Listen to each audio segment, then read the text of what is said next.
to go record a track. That happens sometimes. There's an update in the news story and all of that. That's how things work. You want to make sure everything's accurate, right? News is not opinion oriented. When you're reporting on the news, you want to leave your opinion at the door. You want to speak in an objective manner. That's how these things work. So there you go. Good times, but I'm back.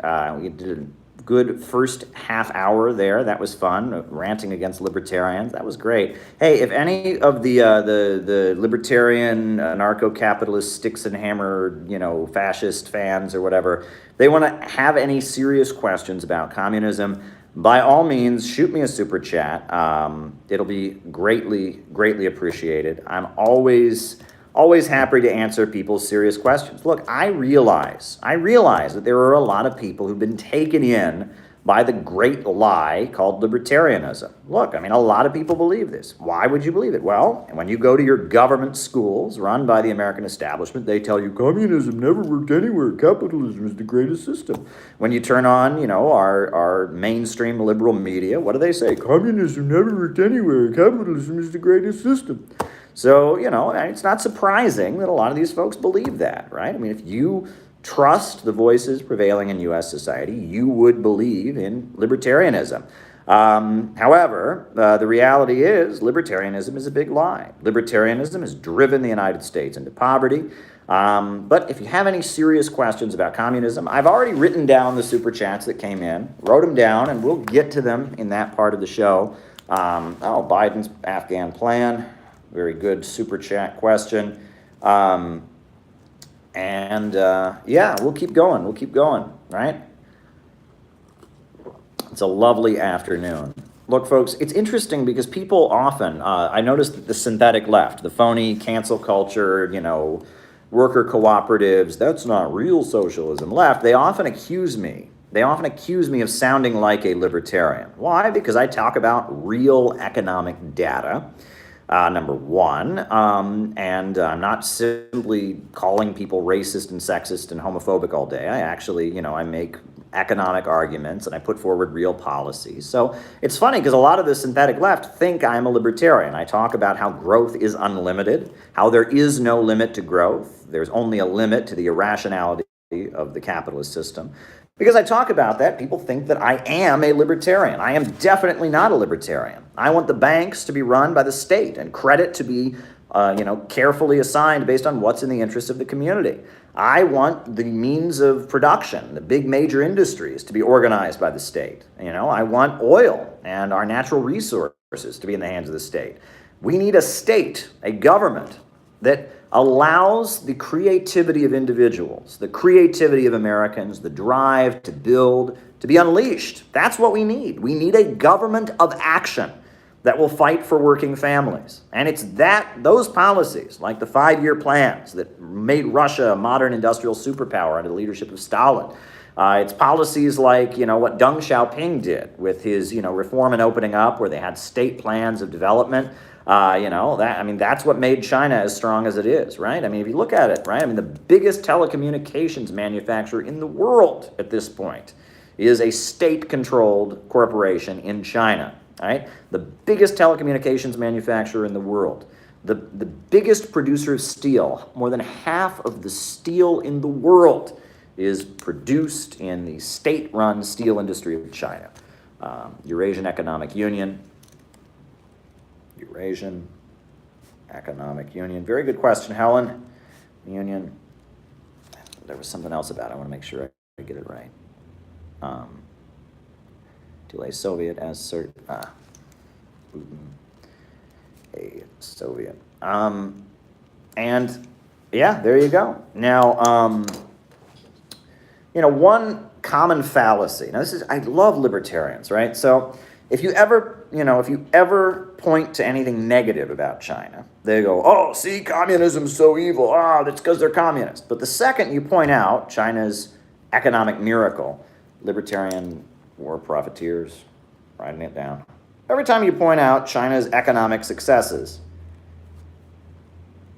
every time you do that, what do they say? Oh, it's capitalist, you idiot. And they always say it with this like arrogant assumption. And China's totally capitalist. This is hilarious, right? These people, they think Obamacare is communism. No government ownership of healthcare, no guarantee of government insurance under Obamacare. Somehow it's communism because it is, right? I mean, it's just, it's government be doing something, so it's communism. Obamacare is communism. The post office, communism, right? Minimum wage, pure communism, right? Not allowing employers to pay people less than $5 an hour is pure communism, right? Maduro books. But they look at China, where the government literally owns the major banks. They look at China, where the government literally owns the major industries. They look at China, where the government sets out a 5-year economic plan of economic development. They look at China, where the ruling ideology is Marxism-Leninism. China went to a 4-day work. 4-day work week in China. They look at China with a huge amount of government control, and they say, it must be capitalist. Why? Oh, because capitalism makes people rich in China. I mean, it's the dumbest thing. It's the dumbest thing. And then they'll start to make the argument, okay, sure, maybe there's a lot of state ownership in China, but things got better in 1978 when there was like an adjustment, when they had free market zones. Well, geez, it was cold in my room the other day, so I turned the heat on to adjust it. And that means that I should catch my room on fire because more heat is clearly always the answer because my room got more comfortable when I turned the heat on. It's a ridiculous argument, right? It's a ridiculous argument. China has a largely state-controlled economy. China is one of 2 countries in the world that has executed billionaires. Here in the capitalist United States of America, low-income people get the death penalty when they, are convicted of crimes. It happens. We do have the death penalty. China has given the death penalty to billionaires. Iran has executed a billionaire as well, right? The state is in control of the means of production.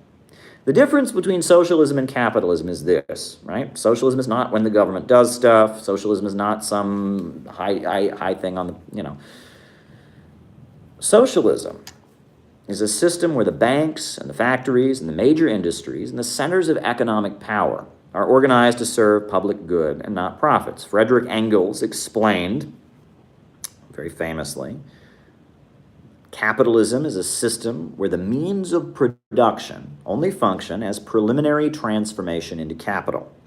Mao Zedong, the founder of the Chinese Communist Party, he said that capitalism is a system of profits in command. That's what capitalism is. When production is organized for profit, when the banks and the factories and the major industries and the centers of economic power, when they are organized according to private ownership and operated in order to maximize the profits of private owners, that's capitalism. That's capitalism. That's what we have in the United States of America. Yes, we have a post office. Yes, we have government roads. But at the end of the day, our economy is run by for-profit corporations that are maximizing their profits, driving the wages of American workers down, deindustrializing the United States, dissolving the United States into a global free market system, driving the living standards down. It's a disaster. Right? Sending people to war to beat down countries that break out of their system and force them to adopt the Western capitalist system, right? That's what we did in Iraq. That's what we did in Libya. That's what we're trying to do in Syria. That's what, they would like to do to Iran. That's why they're going after Russia and China. Any country that breaks out of the global free market system, gets targeted. That's capitalism. That's capitalism. But the alternative is a system where the banks, factories, and industries and the major centers of economic power, the means of production, are operated according to public good. Now, I think that there would be a role for small business owners in a socialist society in the United States. We will never have a system where the government runs the hotels or the restaurants.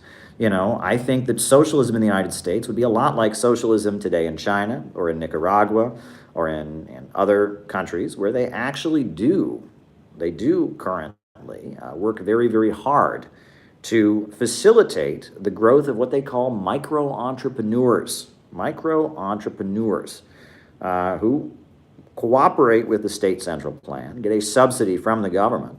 Yeah, very good, very, very good. You know, and I think that'll be necessary. You know, I think there will be small business owners in American socialist society. The point of socialism is to get growth going again. Under capitalism, where profits are in command, you frequently have a big problem, which is called overproduction. The capitalist is constantly looking to maximize his own profits, and in doing so, he wants to produce as many products as he can for as little cost as possible. That's generally how capitalism works. Right? He wants to maximize his own profits, so he wants to advance technology, right? You know, have as little production cost as necessary. And in order to do that, he eliminates labor. Right? The capitalist is trying to produce as many goods as he possibly can at as low of a cost as ever. He drives down his labor costs. He makes jobs more replaceable with technology. He does everything he can to fill the market with products, but pay as little as possible for those products to be produced. And the result is that pretty soon, the market is glutted full of products that cannot be sold. Overproduction. That is the capitalist system. That is, in essence, the built-in problem with the capitalist system. Under systems of the past, people were homeless because there was not enough housing.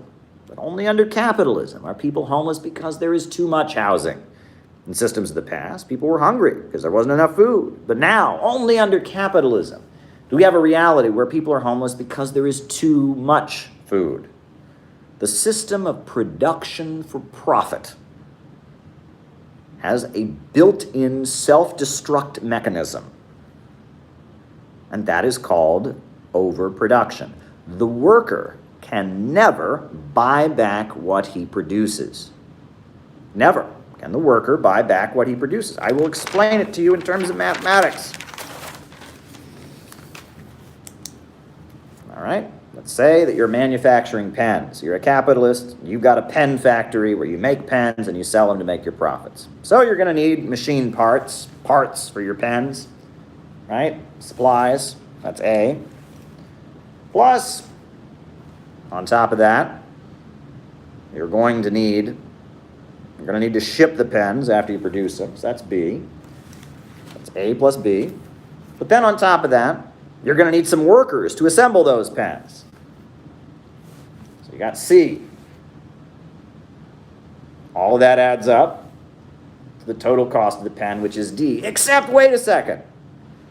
If all the capitalists, if the price is determined by the labor costs and the shipping costs and the material costs, there's no way for the capitalist to make profits. So the capitalist must cut in to the wages of the worker in order to make profits. So you really have A plus B plus C1, which is the wage, plus C2, which is the surplus value the capitalist extracts,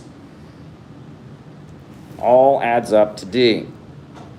Right? The actual wage the worker gets paid, C1. We have C2, which is the surplus value the capitalist extracts in the form of profits. All of this adds up to the total cost of the pen. Here's the problem. C1, the wage that the worker gets paid, does not equal D. There is no possible way the worker can buy back the product he produces. It is not possible. It's not possible. The worker can never buy back the product he produces. So capitalism is doomed to the boom-bust cycle, the frequent glut, the problem of gluts of overproduction. This is the natural reality of the capitalist system. The capitalist drives the worker to produce. He extracts surplus value from the labor of the worker, and he can never You can never have the situation where the worker can buy back his products. During the financial crisis, remember the financial crisis, 2008, 2009, they said the housing bubble burst. What was going on? Well, the housing bubble burst. What did that mean? Americans could not afford to keep buying homes at the same rate. Why? Living standards had gone down. American workers, their wages had decreased, the amount of household debt had gone up, and Americans just couldn't afford to keep buying homes. And yes, libertarians are too scared to debate me. They send fools to make fools out of themselves, and that's fine. I'm used to that. So Americans couldn't afford to keep buying homes. So Alan Greenspan got in there and was desperate to keep Americans buying homes, because if not, the economy was going to crash. So he legalized all kinds of easy credit schemes, all kinds of easy lending, all kinds of stuff to keep Americans buying homes, even though their wages had gone down, the rate of debt had increased, and Americans just couldn't afford to keep buying homes. So he did everything he could to keep credit flowing into the economy so that Americans would keep buying homes when their wages and living standards wouldn't allow it. And then it only worked for so long, and then the housing bubble burst. And what happened when the housing bubble burst? I remember this. Outside of cities in Nevada, there were Americans who lived in tents. There were tent cities of Americans who'd been evicted from their homes. There was all kinds of people lost their jobs. There was mass unemployment. Why? Why? Because too much housing had been created. The workers could not afford to buy back the products they produced. America's working people were working harder than ever to keep building houses, but the capitalist system had set up a situation where workers couldn't afford to buy those houses any longer. The capitalist natural problem of overproduction played out. That is the problem of capitalism. I am going to pour myself some unnamed diet beverage. It always sounds like I'm cocking a gun when I open the can of unnamed diet beverage. There you go. Pouring the unnamed diet beverage. For those of you who are just joining us, the reason we call it unnamed diet beverage, the reason we do that is because we don't get any advertising revenue from the soda company. So I don't want to, do product placement for them. So I always call it unnamed diet beverage. It's a running joke on these lives. If you stick around, you'll get used to it, right? But this is the problem of capitalism. Right, is that production organized for profit results in a natural catastrophe, right? This is the problem of capitalism, and it holds back growth. Socialism and communism are all about growth. If you want to see proof of that, look at what Russia was like in 1917. Look what Russia was like just 20 years later. 1937, it was an industrial superpower. Look at what Russia was like when they were the first country in outer space. Look at what Russia was like in the 60s, when they were, huge level of industrialization. Look at what China was like in 1949. Look at what China is like today. Socialism is all about growth. It is about building and constructing. And the goal of socialism is to have a society with so much abundance, with so much creativity, with so much technological advancement, that there can be, really a fading away of all inequality, all social hierarchy, and the state itself, right? The reason we have a government, the reason that we have inequality, is because of scarcity. Scarcity is the cause of the need for a state, right? Inequality, class society, all of these things emerged because of scarcity, right? For the majority of human history, there was not really a state to speak of. There were no classes to speak of. Human beings were just hunter-gatherers. They went around hunting and gathering. But then, with our creativity and our brilliance, we got too good at hunting and gathering. We developed sticks and rocks to hunt animals and kill them with, right? We started being so effective at gathering crops that what eventually happened was that there was a scarcity. There was a scarcity of animals to kill. There was a scarcity of fruits and nuts to gather. So we started growing our own food. We domesticated animals. We started growing crops. And it was because of human creativity and brilliance that we had the origin. The first real social revolution came into existence. The first social revolution was the origin of agriculture. That's the first social revolution. It was the origin of agriculture, which gave birth to a higher mode of production, right? Agriculture is a higher mode of production than hunting and gathering. And with it came a new social system. We got slavery and feudalism, both systems based on subsistence, farming, and agriculture. But eventually, right, that system became outmoded as well. With the rise of the mercantile classes, with the rise of the beginning of industrial production, we eventually had the rise of capitalism. And capitalism was a great advance over feudalism and slavery, just like feudalism and slavery was a great advance over hunter-gatherer civilization. But now capitalism is outmoded. Capitalism is keeping the world poor. It's keeping countries around the world in poverty. It's stopping economic development around the world.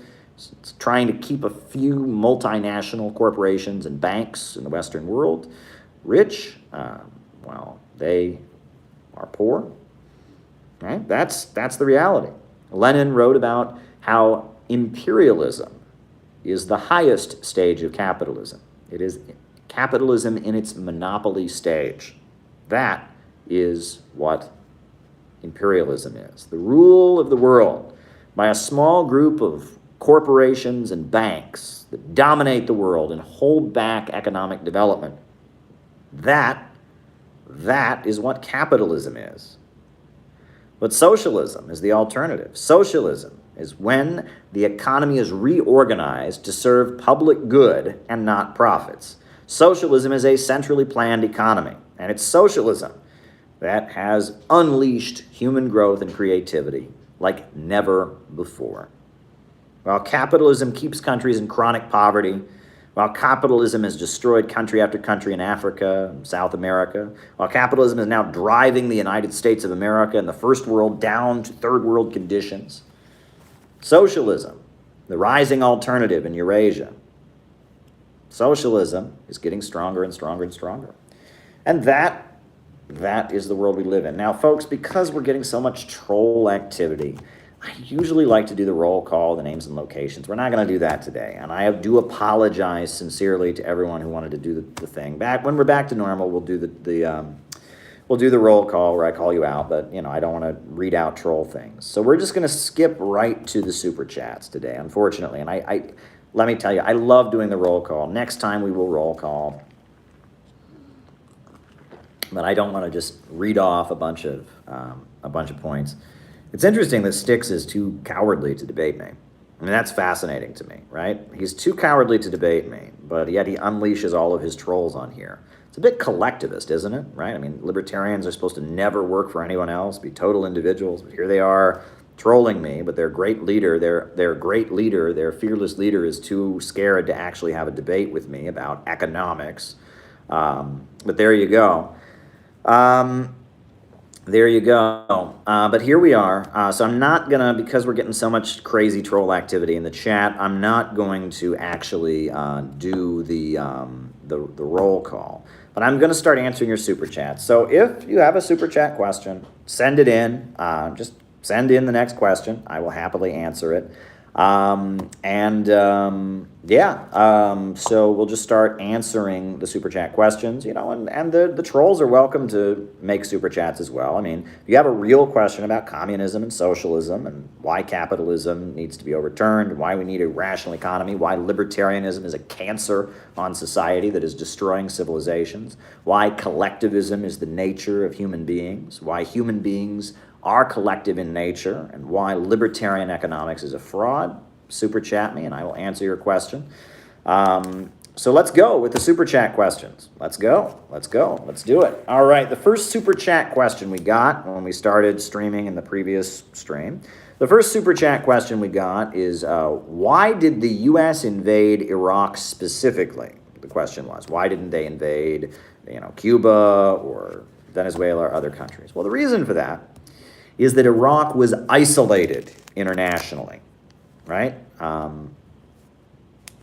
Eastern Europe, very good question. Eastern Europe, wrote it down. Eastern Europe, you want me to address that? You're on the list, and thank you for the super chat.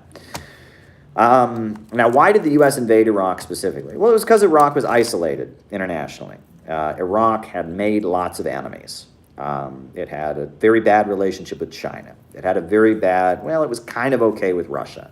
But Iraq had very much, because of the Iraq-Iran war, and where Iraq basically was being supported by the United States to attack Iran, Iraq was isolated, and because of that, there was not any country that was willing to defend Iraq. Number one. Number two, you have to remember that the United States spent a decade weakening Iraq with sanctions, right? So Iraq, Ba'athist Arab socialist government, Saddam Hussein takes power, and he attacks Iran. You have the Iraq-Iran war. But in the 80s, Iraq, despite having the Iraq-Iran war, did actually do a significant amount to raise living standards. The New York Times writes about how in the late 80s, Iraq had a very high standard of living compared to most Middle Eastern countries. Saddam Hussein built a lot of power plants and all of that. So it was in the late 80s, Iraq, coming out of the Iraq-Iran war, it has some economic development. So you have to remember that what happened was that, Saddam Hussein invaded Kuwait. Oh, you got the Green Book. Really, we'll talk about that too. Great, glad you got the Green Book. Saddam Hussein invaded Kuwait. Now, he did it with the permission of the United States. A lot of people don't realize this, but Saddam Hussein actually asked permission from the United States to invade Kuwait. The United States said it approved of him doing it, so Saddam Hussein invaded Kuwait. That's the Gulf War. And then immediately after, Kuwait is invaded by Iraq, immediately the United States says, oh, we've got to rescue the people of Kuwait from the evil dictator Saddam Hussein. And they have the Naria testimony where this woman was, who's a paid shill, basically gets, filmed saying, the babies, they're falling out of incubators, the babies. Return to feudalism. All right. And, so the USA, based on lies, sent its military to drive Saddam Hussein out of Kuwait. The Iraqi military retreated, and then the U.S. military, it was the infamous highway of death, and just unloaded bombs and destruction on the highway and killed the Iraqi army as they were retreating, and also bombed the country of Iraq and just devastated the country of Iraq, destroyed power plants, destroyed water treatment facilities, just bombed the shit out of the country. 100,000 people at least died during the Gulf War when the USA bombed Iraq. So then after the Gulf War, right, starting in the early 90s, the USA imposed sanctions on Iraq. Iraq was unable to import chlorine that was used in, to purify its water system.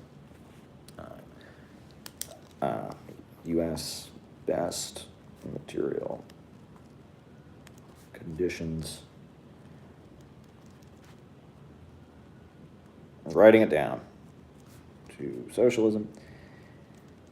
And so, the sanctions were imposed on Iraq that just crippled Iraq's economy. And you have to remember, in the 1990s, the Soviet Union had fallen. And there was, nowadays, Iran faces sanctions, but Iran can trade with China, can trade with Russia, right? That wasn't the way it was in the 90s, right? In the 90s, Russia was economically devastated. China was very dependent on U.S. investment at that point, so it had to basically play ball with the United States. So if the United States put extreme sanctions on you as a country, you were screwed. For example, in the 1990s, right, North Korea, they had a very efficient food system, and, but they depended on oil. And the USA basically set it up so the only way you could get oil, and thank you very much.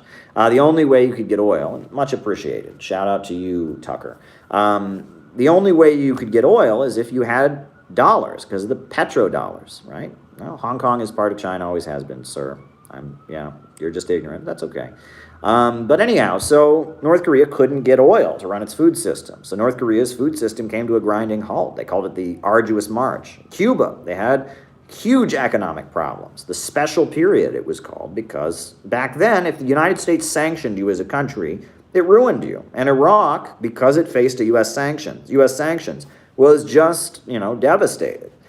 And Iraq faced 10 years of economic sanctions. 10 years of the United States not letting anyone trade with them and doing everything it could to prevent Iraq from economically flourishing. So after 10 years of being softened up, plus Iraq having alienated a lot of potential international allies, Russia had just started to reemerge in 2003. I mean, they were nowhere near as strong as they are now, and That's how the United States was able to invade Iraq in 2003. That's how it was able to happen. Softening them up 10 years with sanctions, no real international allies. Russia was kind of their ally, but was not strong enough at that point to really trade with them. Yeah, and that's how they were able to pull that off. And that's an important question. It's worth noting, right? And there's a similarity with Libya, right? I mean, Gaddafi had really gone out of his way to offend China and Russia. Gaddafi had offended the Palestinians and the Arab world. Gaddafi, he basically, he declared he was no longer part of the Arab world. He considered himself to be an African. And he was sucking up to the United States, right? He had tortured for the United States, right? He hated Al-Qaeda and groups like that, so he agreed to torture them for the United States. And he made a deal with Barack Obama. He started referring to Barack Obama as my little African son and telling people in Libya that Barack Obama was their friend. And so based on that, Gaddafi was isolated, and that's a similar situation. The countries that tend to get straight up invaded by the United States is because they're isolated. But we're not seeing that in the socialist and anti-imperialist world now. Russia and China are closer than ever, right? Iran is close to Russia and China. Iran and Venezuela are closer than ever. The anti-imperialist countries of the world, they are tied together economically because they realize this. And whatever differences might exist, there you go. So that's why Iraq was specifically targeted. Next question. What is the source for the 10% population drop? Well, the source, I will read to you. It's in the book. I give you the source, right? Because, yeah, you can't, when you make, statistical claims like that, you need to show what they're based on. So we'll do that. We'll talk about it. We will talk about it. I'll show you what the source is on the 10% population drop. I will, right? Naomi Klein, in her book, The Shock Doctrine, quotes Russian academic Vladimir Gusev, who said, quote, "The years of criminal capitalism have killed off 10% of our population." Naomi Klein then shows in her text, Naomi Klein says that 6.6 million people between 1992 and 2006 left Russia, either left Russia or died. Furthermore, it was Ander Gunter Frank, the economist, who used the phrase economic genocide, which was then echoed by the Russian vice president, Alexander Rutskoy.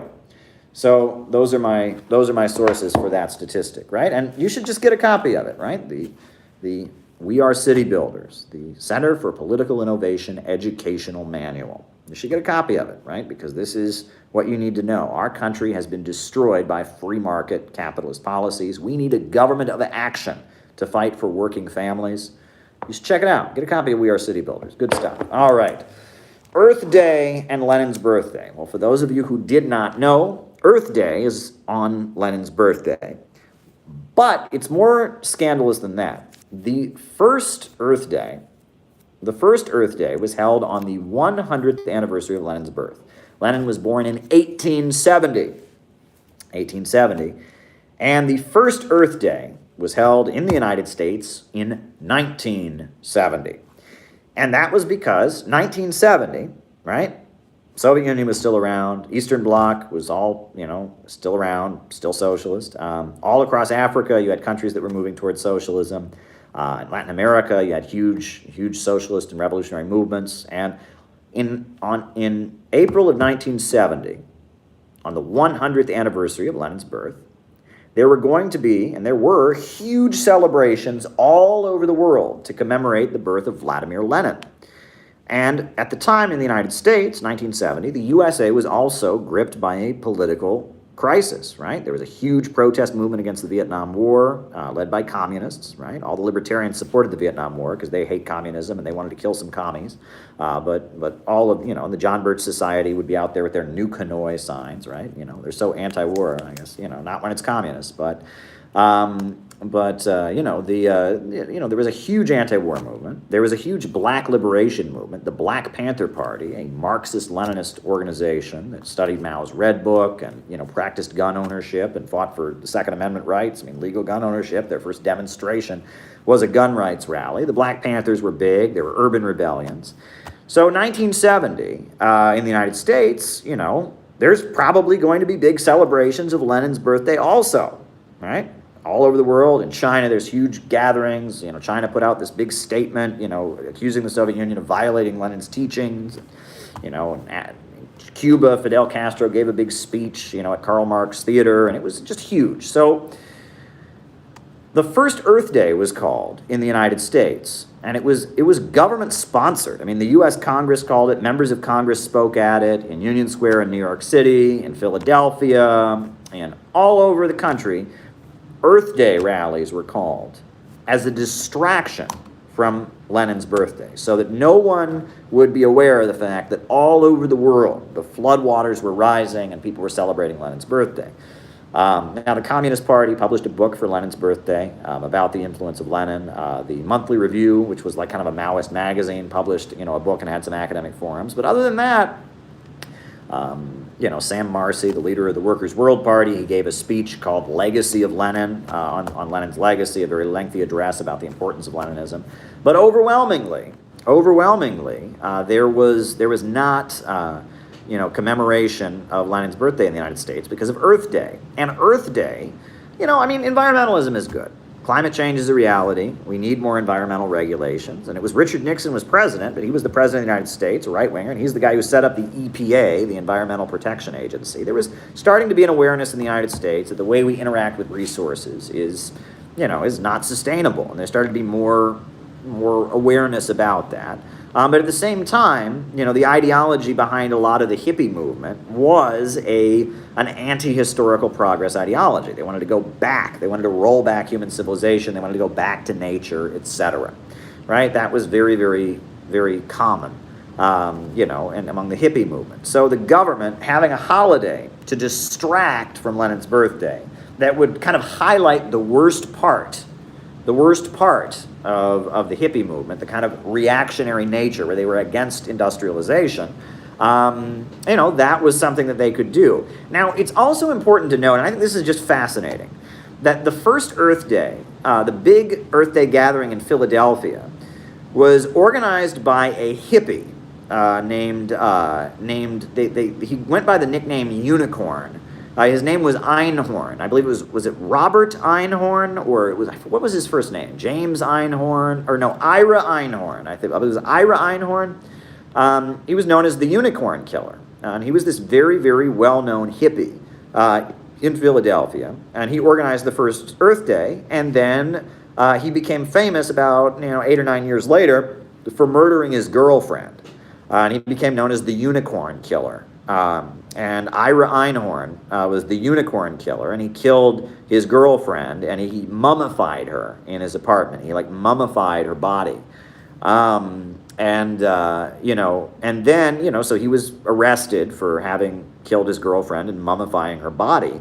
And all kinds of Democrats and leaders of city council testified that he was a good guy. He got bail, and then he disappeared. He disappeared from the country, and he didn't resurface until the early 2000s. He was living in hiding in France for many decades. It's very strange, very, very strange anecdote that a guy who was very, very responsible, he claimed to be the guy who invented Earth Day. It's not exactly true, but he became this infamous murderer. The other thing is that apparently Ira Einhorn did have some connections to the deep state. He was financially backed by some very, very wealthy people who did manage to smuggle him out of the country and get him to be in hiding in France for years. And that Ira Einhorn, at the time when he was extradited to the United States, he maintained that he was innocent of having killed his girlfriend.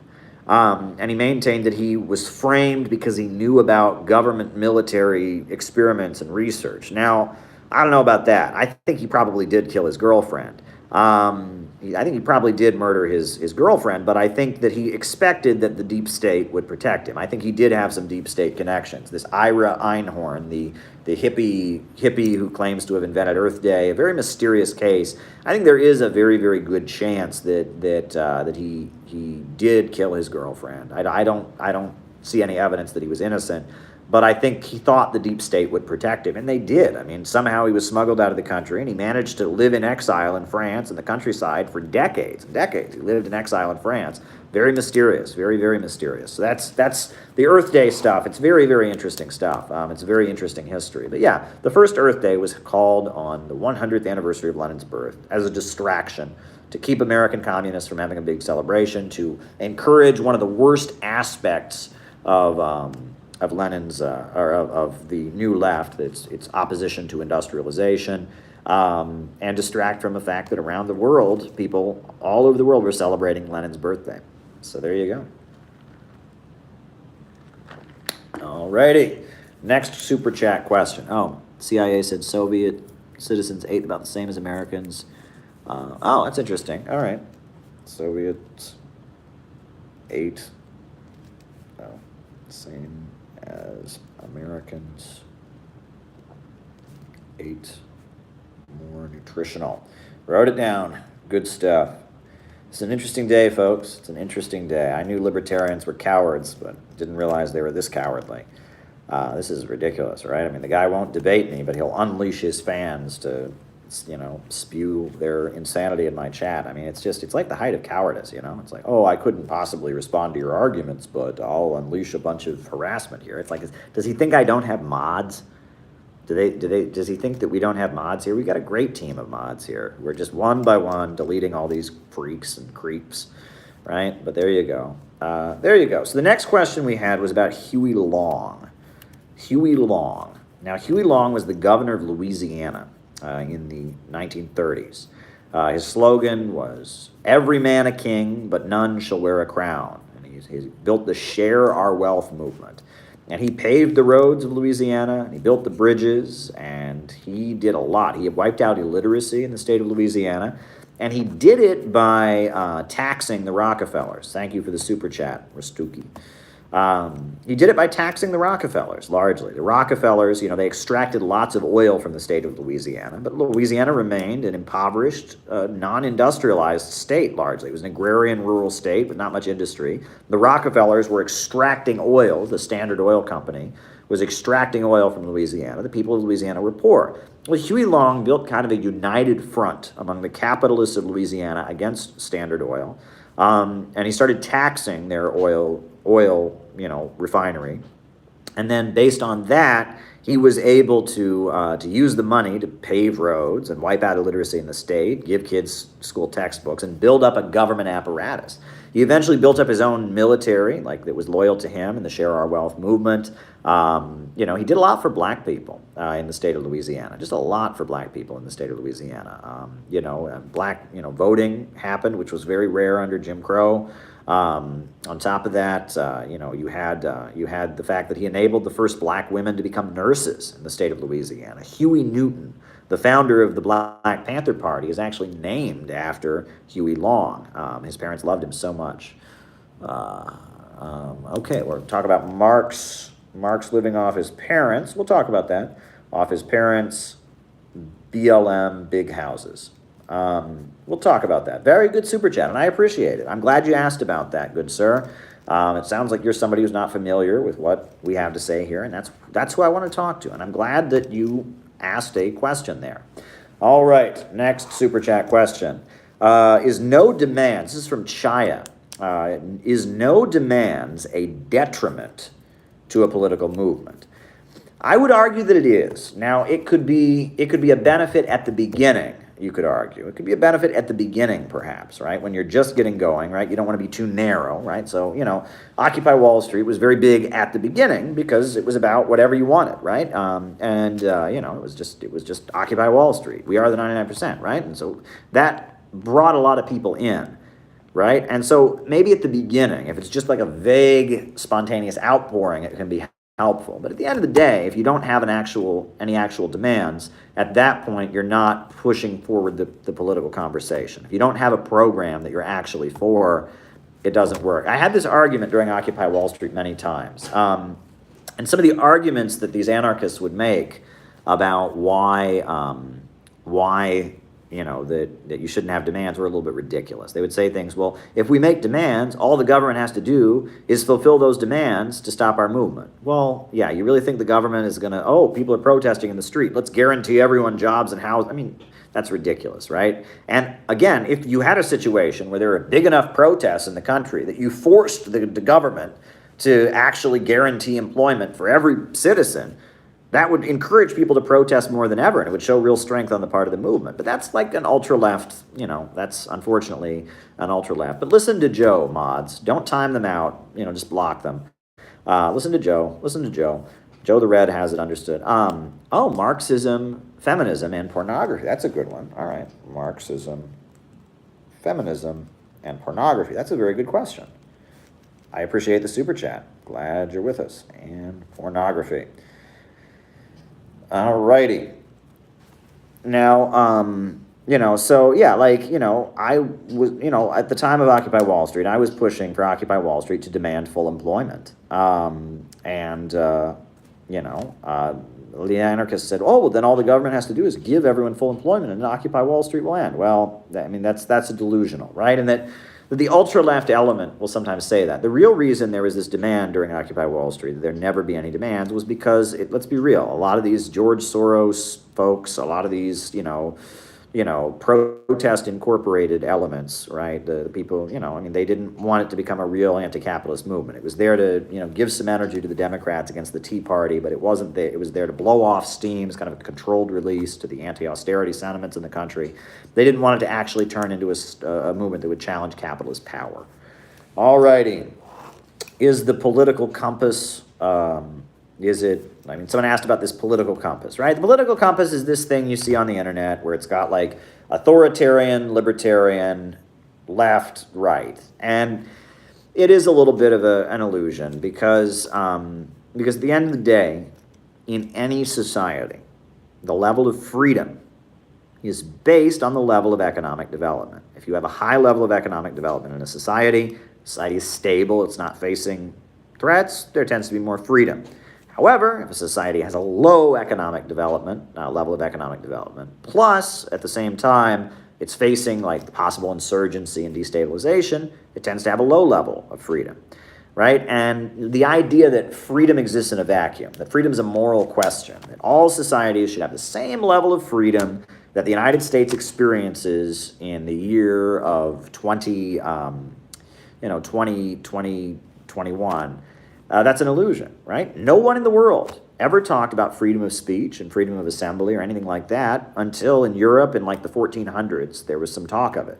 And was that because people were just evil until then? Of course not. It was based on the fact that no society had yet reached that level of economic development. And that's really the issue at hand.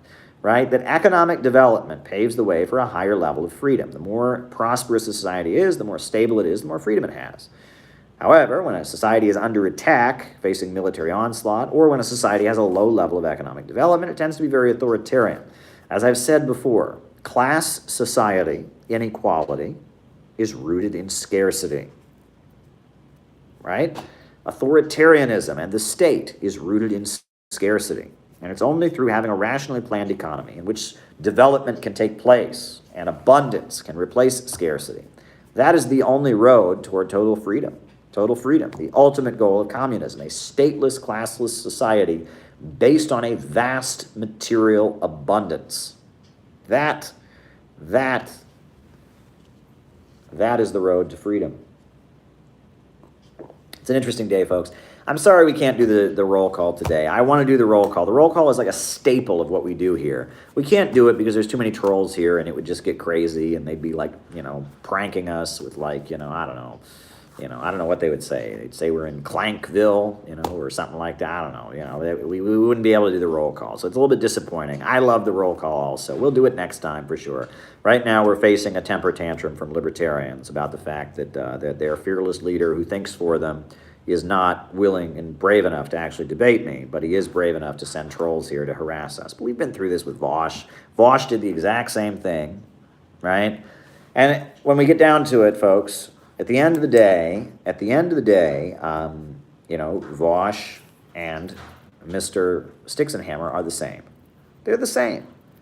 Because they both appeal to adolescent feelings of rebellion. I don't like authority. No one can tell me what to do. You know, that's what they're about, right? It's this, you know, they don't like authority. No one can tell them what to do. It's my life. I'm a libertarian. Freedom. Plus, they're pessimistic. Plus, they repeat anti-Chinese propaganda. They want to, while they don't like authority, they want to set up a situation where all of us have to go and, you know, fight a new war. That's the reality. Vosh and Stixenhammer. Vosh represents the synthetic left. Stixenhammer represents libertarianism. And these are the two toxic political currents that we need to eliminate. Libertarianism is the economics of austerity. Synthetic leftism is the pessimistic, destructive releasing of impulses that is tearing down our country. And that is, we need to fight both of them. No, I'm not a libertarian. I will argue with libertarians. No, I'm not a phony synthetic leftist. I'm not Antifa. I'm not, you know, I'm not part of the, you know, the phony left. I am an anti-imperialist. You know, we need something new. That's what Center for Political Innovation is all about. Shout out to Lily, by the way. I got to hang out with Lily yesterday. First time I met Lily in person. So if you're watching, Lily, my best wishes. It was really great to hang out with you. And I'm accessible. I'm very accessible. So there you go. All right. The next super chat question I got was Vosh says there won't be a revolution in his lifetime. No revolution in his lifetime. I mean, Vosh doesn't know what a revolution is. So, I mean, I don't know why you're asking me about that. I mean, Vosh has no clue what a revolution is. I mean, Vosh thinks socialism is an employee stock ownership program. So, you know, I mean, I don't know what he thinks revolution is.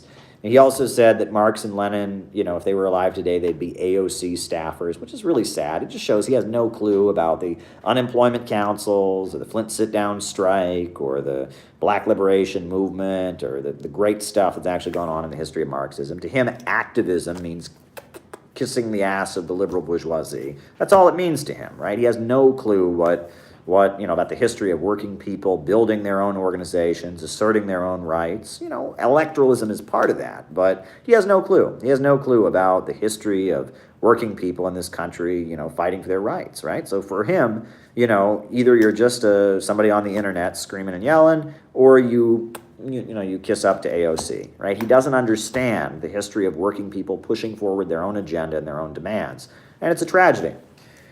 All right, what do I think of anarcho-communism? Well, again, you know, the goal of socialism, the goal of Marxism, is to rationally organize the economy so that the banks, factories, and industries, and major centers of economic power function rationally. And we can march toward a world of such vast material abundance that the state fades away. And we can have equality. We can have a society on the basis of each according to their ability, each according to their needs, right? Labor can become life's prime want, no longer a necessity. That is the goal. That is the goal, according to Marxism. That's the goal of all who adhere to Marxism. In theory, that's the goal of social democrats. In theory, that's the goal of communists. In theory, that's also the goal of anarchists. The difference between social democrats, communists, and anarchists is not the goal. The goal is a stateless, classless world of vast material abundance. The difference is how you get there. Social democrats believe that capitalism just kind of naturally, one step at a time, turns into socialism, right? Edward Bernstein, he said, the movement is everything, the goal is nothing, right? What else? I don't know. I mean, you know, I saw one time a cartoon expressing the social democratic point of view. It was brick walls, and like one brick was free healthcare, the next brick was union rights, and it's like the whole wall adds up eventually to socialism.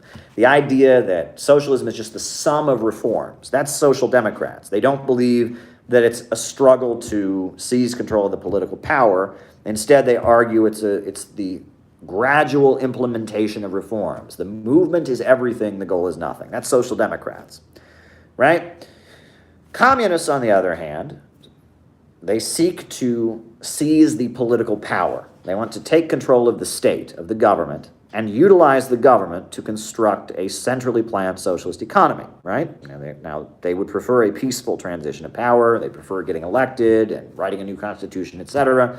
But the capitalists generally don't allow people to actually exercise their democratic rights. But socialists would prefer a peaceful transition, but they are striving to carry out a revolution. In Marxist or communist understanding, there is an event horizon. There is a seizure of the political power, and that is the goal of communists. They seek to seize the political power. And 21st century socialism follows the same category, right? Then you have anarchism or anarcho-communism. And they argue that instead of trying to seize the political power, and instead of trying to just gradually reform social democracy, gradually reform capitalism one step at a time into socialism, anarchism argues that you should not engage in political activity. It's simply the matter of the class struggle on the job, right? Anarcho-syndicalists, all about the workers seizing their plants. Anarcho-communism argues we should never vote, we should boycott elections, right? That anarchism is about building communities in isolation from capitalism and not trying to seize political power, right? The Wobblies, the industrial workers of the world, or an anarcho-syndicalist labor union in the United States, one of their biggest weaknesses is they would never sign a union contract, right? Even though they led strikes and fought for working people, they would never sign a contract at any of the workplaces they unionized, because they said doing that would be recognizing the right of the capitalists to exploit them. And it would be, they would never fight for laws like minimum wage laws or labor protection laws, because they didn't want the state to impose things. And that anarchism, by rejecting political action and focusing simply on, the voluntary construction of communities, anarchism is weak in that sense because of the fact that it doesn't seek to build political power. So that's my opinion there. Next question is, what do I think of Alexander Dugin? I met him one time at a conference in Russia. He's an important anti-imperialist intellectual. He is a traditionalist conservative. He was a founding member of the Russian Communist Party. He was a dissident in the 1980s, from what I understand. He was like kind of a dissident. It was like some kind of dissident in the 80s. He wasn't in with the Soviet government. After the fall of the Soviet Union, he was one of the founding members of the Communist Party of the Russian Federation, of Zhuganov. After that, I believe he broke away from the Russian Communist Party and started something called the National Bolshevik Party, which was an attempt to, use punk rock aesthetic to build kind of a more radical and more slightly nationalistic version of the Russian Communist Party. Eventually, he was kicked out of that party. And his views have shifted, and from what I understand, Alexander Dugin now calls himself a traditionalist conservative. He draws from the geopolitical school of thought called Eurasianism. And he wrote a book called The Fourth Political Theory. He's influential in Russia, and that's Dugin. He has his own views. As a traditionalist conservative, he rejects the notion of historical progress, which is central to my beliefs. I believe in historical progress. I am all about historical progress. Dugin rejects that. Dugin also argues that, he's an Orthodox nationalist. I believe he's a Russian Orthodox nationalist. That's Dugin, right? I'm not a Duginist. I don't share Dugin's perspective, but I respect him as an important Russian intellectual, just like I respect, Shia Islam and the Iranian system. They call it not capitalism, but Islam, and they're Shia Muslims. I'm not a Shia Muslim. I'm a Christian.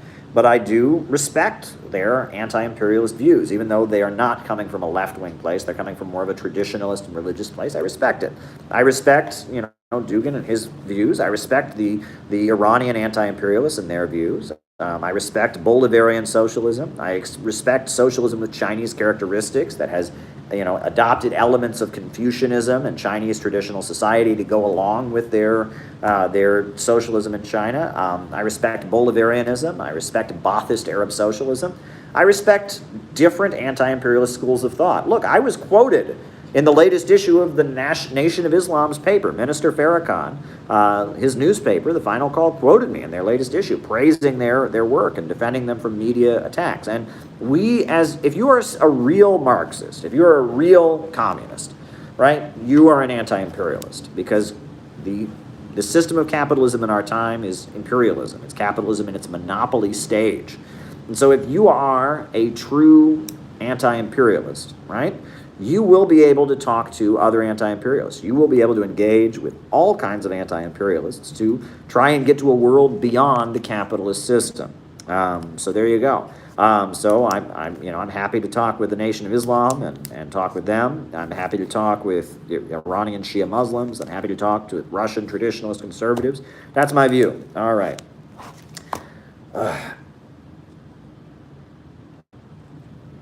All right, so we got Biden's Afghan plan. Biden's plan for withdrawing from Afghanistan. I mean, the U.S. military contractors are going to remain in Afghanistan. The U.S. intelligence apparatus will remain in Afghanistan. It's the U.S. troops that are withdrawing. I have long maintained that the goal of the United States in Afghanistan is to keep it unstable, so that instability spills over into China, spills over into Iran, and spills out over into Russia, right? That since the USA invaded Afghanistan, it's become a mess of heroin gangs and instability and such, and that's the USA sees using Afghanistan as a strategic epicenter of instability.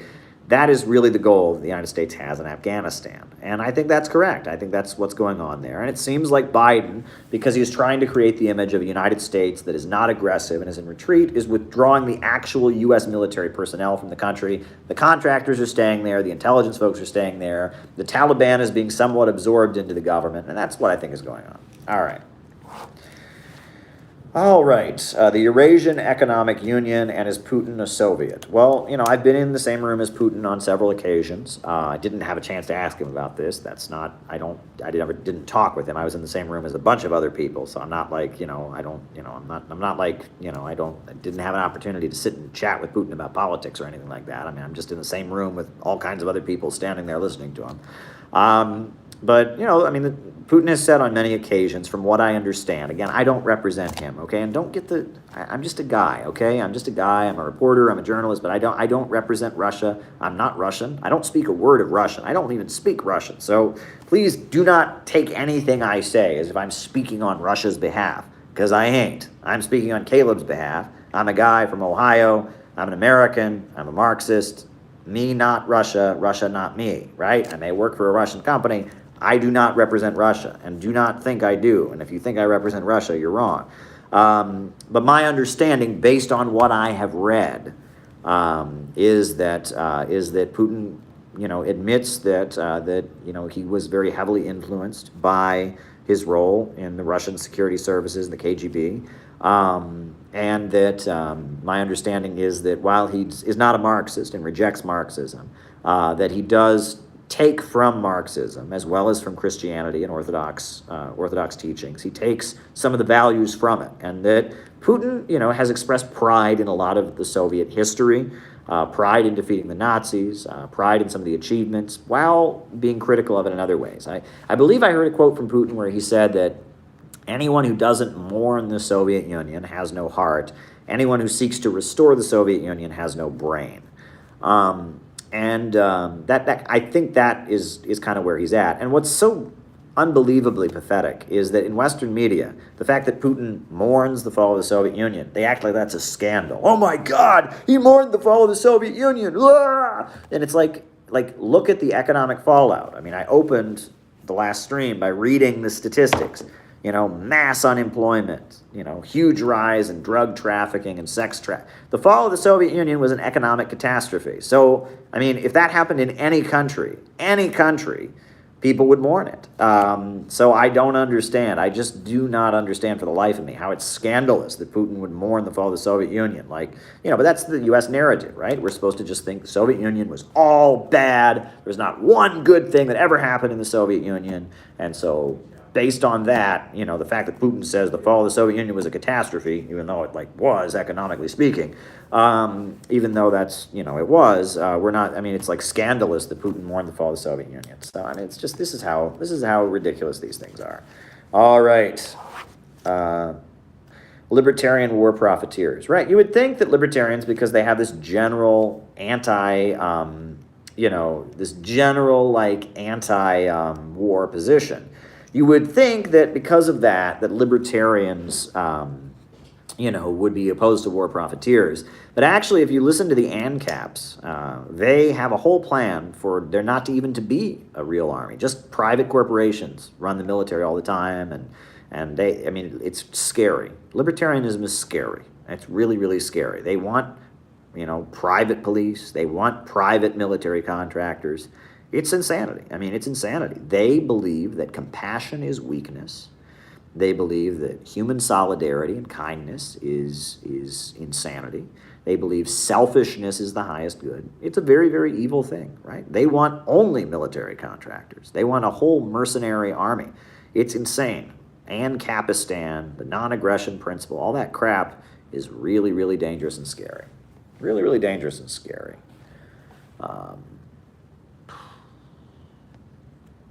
Yeah. So there you go. Books on Venezuela. I would recommend, there's a very good book I enjoyed. We Created Chavez. It's by, I can't remember his name, but he was a professor who went to Venezuela. And it's kind of a study of the Bolivarian movement, the collectivos and the communes. I really liked that. What other books on Venezuela do I recommend? We Support You, Caleb. Looks like the rat-looking splinter wannabe got scared by what you say, and he sent his brain-dead army. Yeah, exactly. This is like the highest compliment. I don't actually have to debate him, because he's too scared to debate me, but he sent a whole, bunch of people my way. How many of his fans listened to what we had to say and liked what I had to say? So there you go. It's just like, okay, I got the benefit of debating him without actually having to debate him. It's like, great, please, do this more often. But there you go. Look, no one is better at refuting libertarianism than I am, right? So there you go. Alrighty. The 4-day work week in China.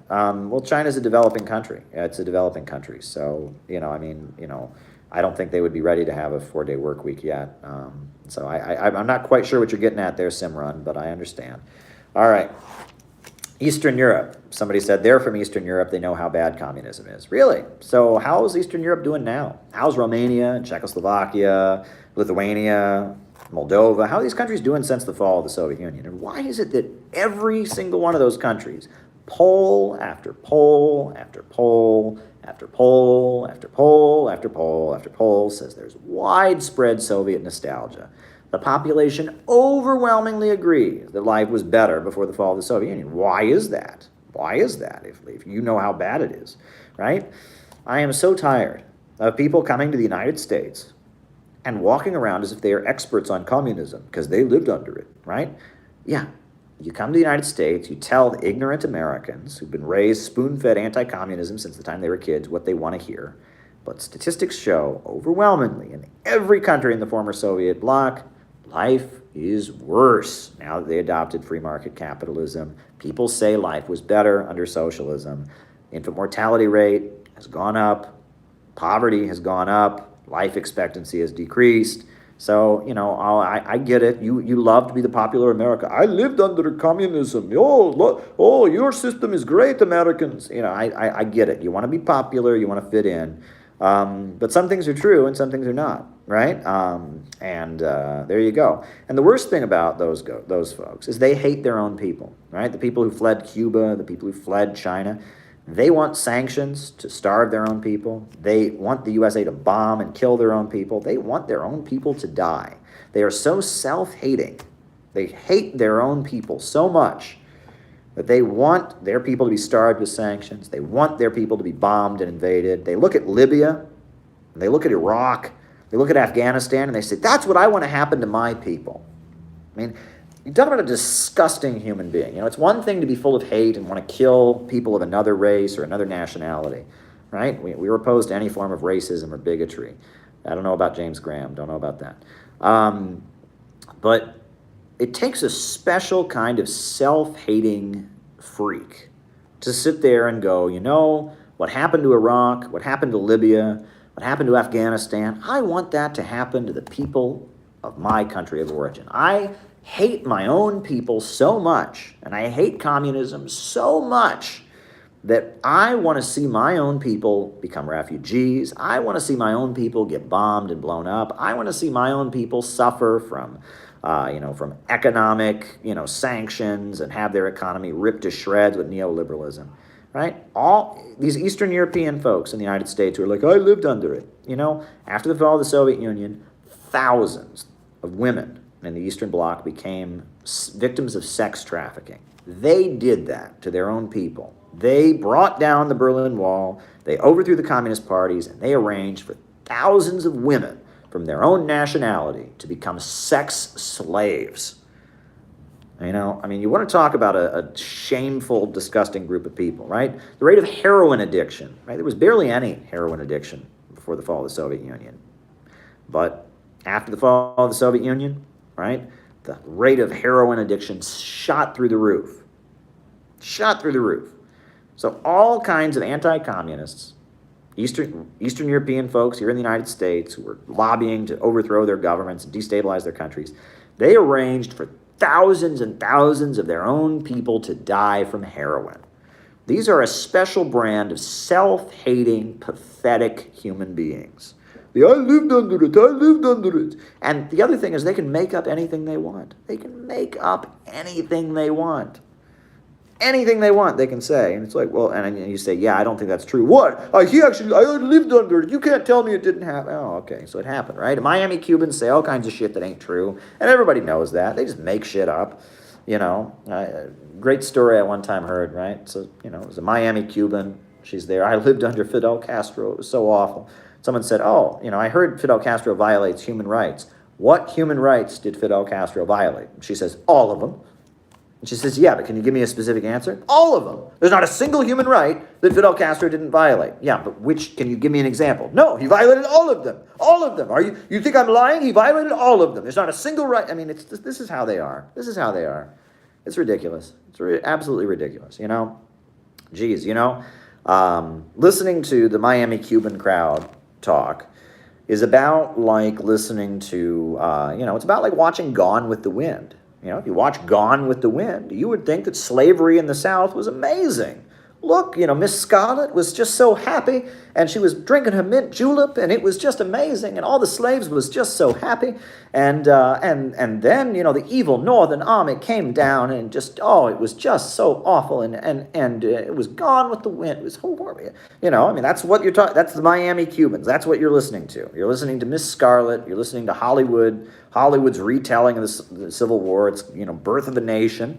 Right? That's one side of the story. I'm sure that there's a lot of people, former Southern plantation owners, that really do believe that's how the Civil War was, that everything was great during slavery, and then the Union Army and Abraham Lincoln just ruined it all by giving people equal rights, and there you go.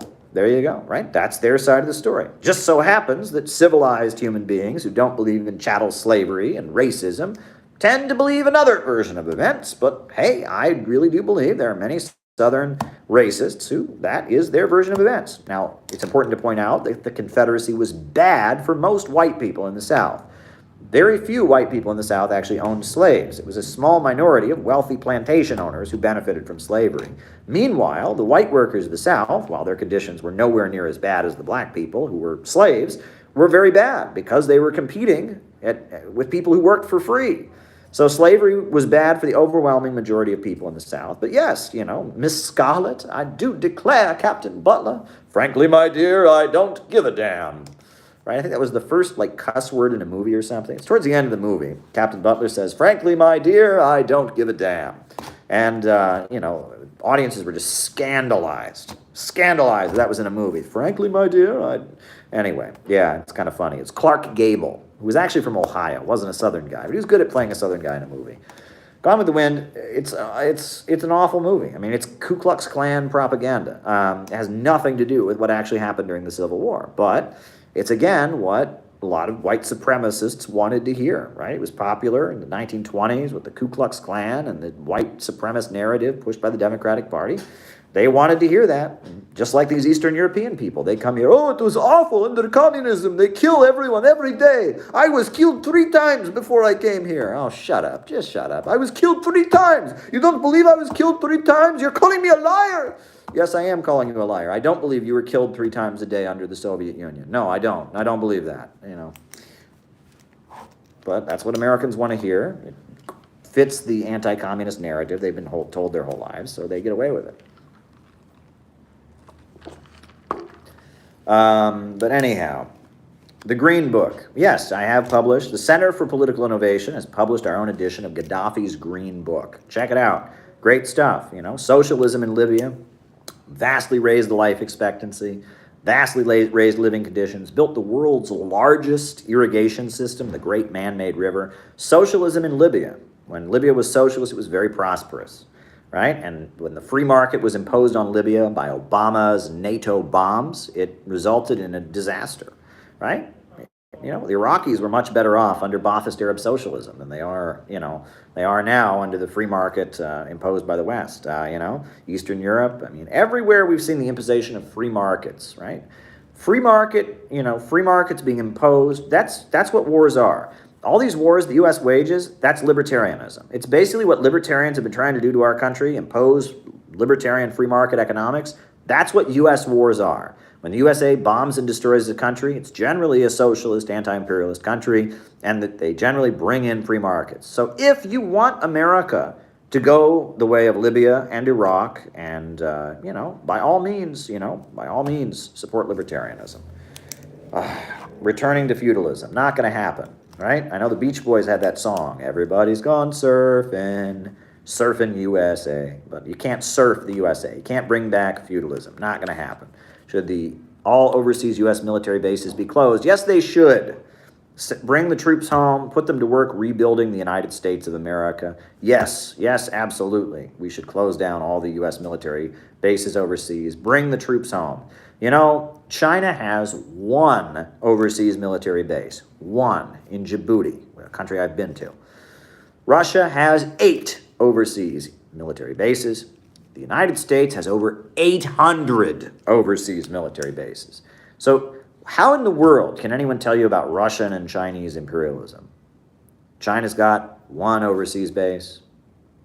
Russia's got 8. But they're the imperialists? Really? Really? There you go. All right. So no return to feudalism. Not going to happen. No, feudalism, this is what people don't get. Feudalism is not a king. Feudalism is not people not having rights. Feudalism is an economic system based on subsistence farming, where there are landowners and landlords, right? There are basically 3 classes in feudalism. Landowner, noble, peasant who works on the land, and soldier who does the job, enforces on behalf of the landowner. That's it. We will never go back to that kind of society. We may have a society, in which there are less rights. I can see that. Capitalism is moving toward a low-wage police state. And a lot of times fascism, fascism is an attempt to try and revive some type of medieval hierarchy, right? The Nazis, they called themselves the Third Reich. The Italians, they had a symbol of the ancient Rome, the fasces, that's a Roman symbol. So often fascists will try to restore, feudalistic hierarchies and glorify the feudalistic system, right? Nazism was based on anti-Semitism, which is a form of feudal, it's a way of, keeping order in feudal societies, basically. But no, I don't think we'll ever restore feudalism. USA has a centrally planned economy. That's great. That's hilarious. It's planned by Wall Street, war industries, and private. No, it's not. No. The USA does not have a centrally planned economy. The USA has a free market economy. The corporations plan individually, right? Walmart centrally plans Walmart, right? Amazon centrally plans Amazon, but the whole U.S. economy is not centrally planned. It's the chaos of the market. Corporations all planning for themselves at the expense of others, competition, instability. No, we don't have a centrally planned economy. We have a highly monopolized capitalist economy.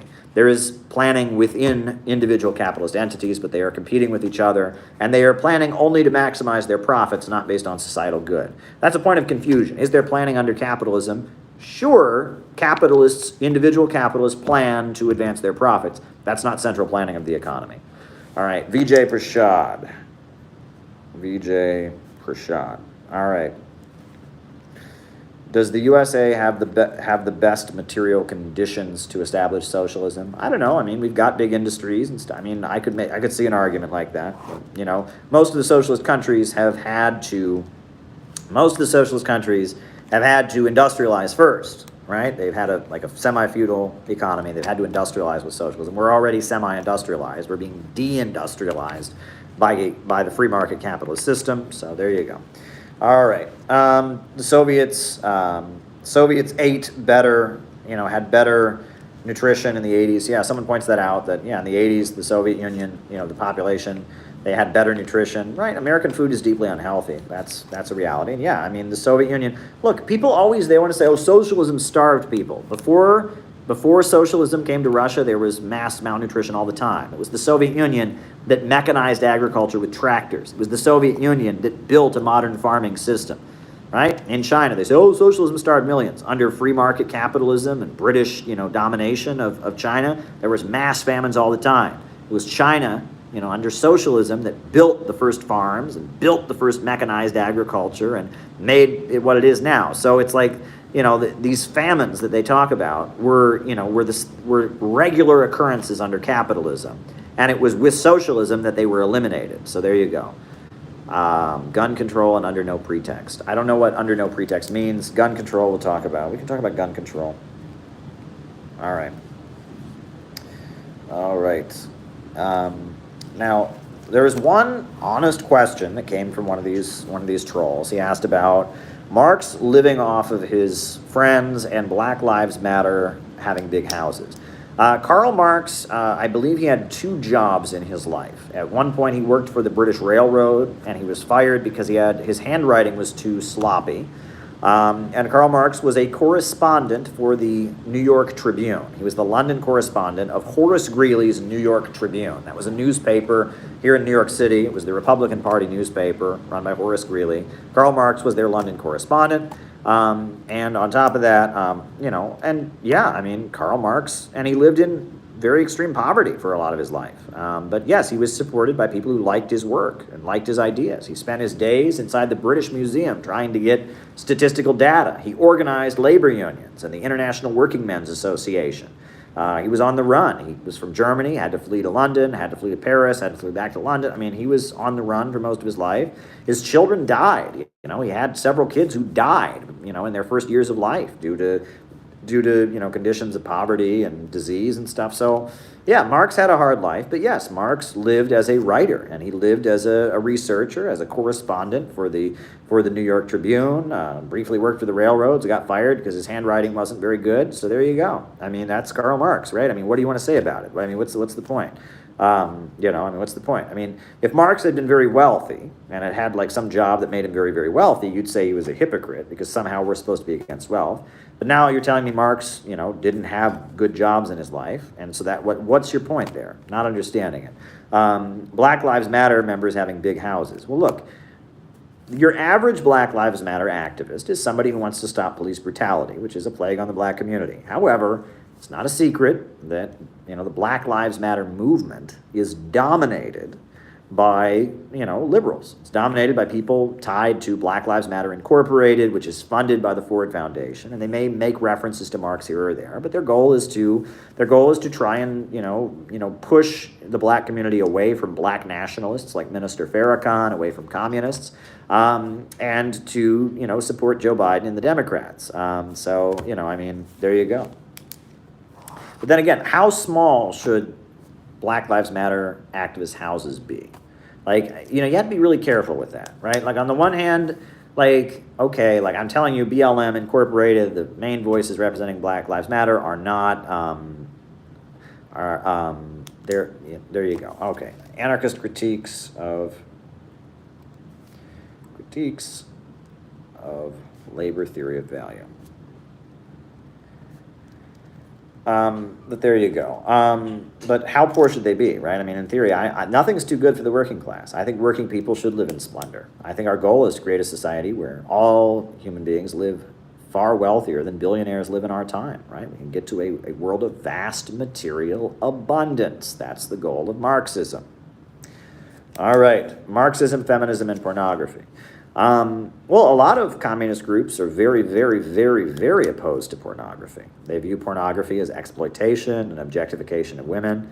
Now, there are some more liberal, there are different interpretations, but your standard communist view of what they refer to as the woman question is what we now identify as, quote unquote, a rad femme view. And there's criticism of it. Look, let's be honest, right? But generally the view is that prostitution is wrong because women are being exploited, right? They're being exploited for sex, right? They're selling their bodies for sex. On top of that, the standard Marxist view is that pornography is wrong because you're exploiting the woman's bodily image for profits, and generally in the 20th century the feeling was the liberation of women was enabling them to be men, right? And that's why you get, like, in China and in the Soviet Union, makeup was kind of frowned on, high heels were kind of frowned on, and that's generally the view. Nowadays, you have a kind of a shift. There's a lot more, like, you also have some people who argue that the problem isn't pornography, the problem is, like, pornography under compulsion, right? And they argue that things like webcam girls or, pornography where the women themselves own the magazine or own the website is progressive. There's different views about it. But overall, any form of sexual exploitation is generally frowned upon. There are different views, right? There are different views. The traditional Marxist view tends to be just total opposition to all pornography, total opposition to all prostitution. Now you get pro-sex worker voices, and you get different things. So I think, yeah, that's the point of confusion. I don't know if the person asking this wanted to know my perspective or they just wanted to know, but I'm just telling you, like, there are different views, right? So there you go. All right, Vijay Prashad. Vijay Prashad is a very important Marxist intellectual from India. He has an anti-imperialist view. I've had the pleasure of meeting him on several occasions. Great guy. I mean, what more do you want me to say about that? Gun control. Well, look, historically, the Marxist movement in the United States has been very opposed to gun control. The first demonstration of the Black Panthers was a gun rights demonstration.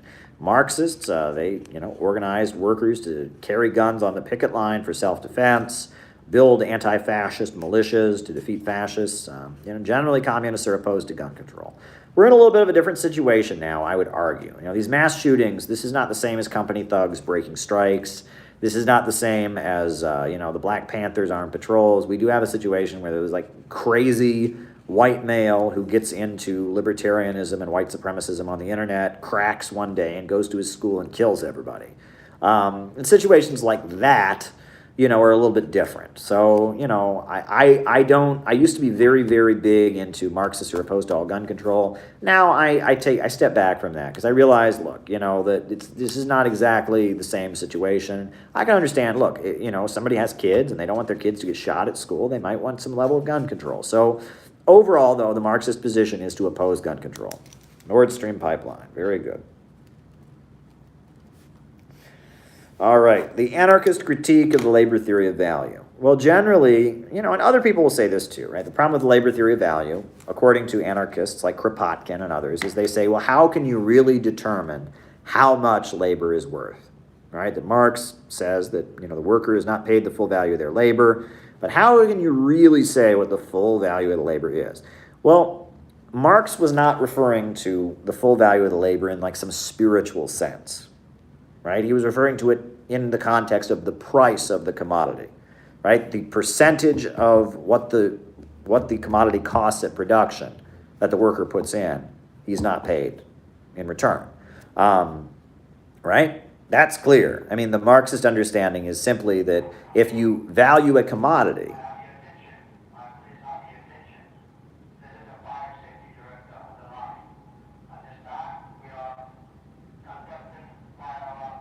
they're conducting fire alarm tests. That's lovely. But anyway, so please disregard the fire alarm tests you're about to hear. But labor theory of value refers to the value in terms of percentage of the price of the commodity at the point of sale, whereas the critique of it is generally, you can't really determine how valuable the labor is in the long run, right? And I don't think Marx ever pretended that he was saying, well, we'll determine exactly how much the labor of this basket worker is really worth to society in the long. Marx wasn't into calculating the spiritual value of things. He was talking about the percentage of the cost. All right, Nord Stream 2 pipeline. The Nord Stream 2 pipeline is a very important pipeline. It's, connecting Russia to European Union countries, specifically Germany, enabling Russia to sell natural gas. Very funny. That's funny. Yeah, get on the ground. No, it's the fire alarm system being tested. But, the Nord Stream 2 pipeline. Thank you, Humble Heights, Henry. The Nord Stream 2 pipeline. It's a very important pipeline that... is connecting, Russia to Germany, and the USA wants to kill it. The USA wants to force the Germans to import their natural gas from the United States, whereas Russia is right next to Germany. So there you go. All right, folks, it's been fun. We just hopped on here for a little bit. We had a short afternoon live. It was in 2 parts. We had a lot of crazy trolls. Next time we'll do our roll call. Glad to get the good numbers of traffic on the channel, and the extra super chats for people who wanted to pay money to insult me. I appreciate it. Next time we'll have our roll call just like normal, so don't worry. Thank you, mods. Shout out to the mods, all you mods. Thank you for doing your work. You did great. You did great work. Thank you, mods. Thank you, mods. I love you, mods. This is what you're here for. I love you, mods. You guys are great. We handled an attack, a troll attack, but hopefully we got through to some people. Maybe some of those libertarians, maybe they were able to hear what I have to say and become fans of what I have to say. Who knows? It's kind of telling that Sticks and Hammer wasn't willing to actually have a real debate, but he just incited all of his fans to go after me. I believe this Sticks and Hammer. Now, I don't want to say anything that's slanderous, so correct me if I'm wrong. Isn't he a Satanist? Like a literal Satanist? Like he worships the devil? Right, he follows the Church of Satan, right, and Ayn Rand and Anton LaVey. Am I wrong about that? I could be wrong, so don't, I'm not saying that for sure. I know he's some kind of a cultist, right? He does believe in, in the occult. A lot of that stuff is very, very reactionary. Look, Aleister Crowley was not a progressive, right? Look at Aleister Crowley. He was not a progressive. But look, we are here fighting the good fight. We make the libertarians mad. We make the synthetic left, Voshite synthetic left phonies mad. We're doing what we got to do. We are doing what we got to do. So there you go. And we're going to keep doing it. Yeah, we are going to keep doing it, folks. It's been an interesting afternoon for sure. But yeah, we fought with some libertarians. Probably stream tomorrow and fight with somebody else. There you go. A new upsurge in the struggle against U.S. imperialism is now emerging throughout the world. Thank you, humble Henry Height. Ever since World War II, U.S. imperialism and its followers have been continuously launching wars of aggression. But the people of various countries have been continuously waging revolutionary wars to defeat their aggression. While the danger of a new world war still exists and the people of all countries must get prepared, revolution is the main trend in the world today. While the danger of a new world war still exists and the people of all countries must get prepared, revolution is the main trend in the world today. We need a government of action to fight for working families. We need a government of action to fight for working families. We need a government of action to fight for working families. You're very sweet, Evangel.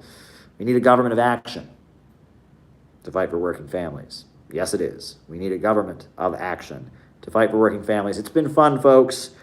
We'll be back soon. Good night.